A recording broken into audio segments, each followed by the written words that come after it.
Hello everyone, I will tell you about how to connect a PC to a television on HDMI cable. Material, computer, television, remote, and HDMI cable. First step, prepare the HDMI cable and connect HDMI cable to PC. The second step, connect HDMI cable to television and click input button in remote and select HDMI. The third step, click right on the mode and select display setting. Then select display.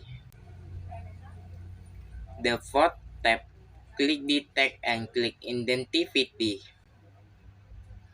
The fifth step, in the multiply display and section, select duplicate this display and click apply. And last step, finish. Laptop and TV have been complete. Connect. Thank you guys.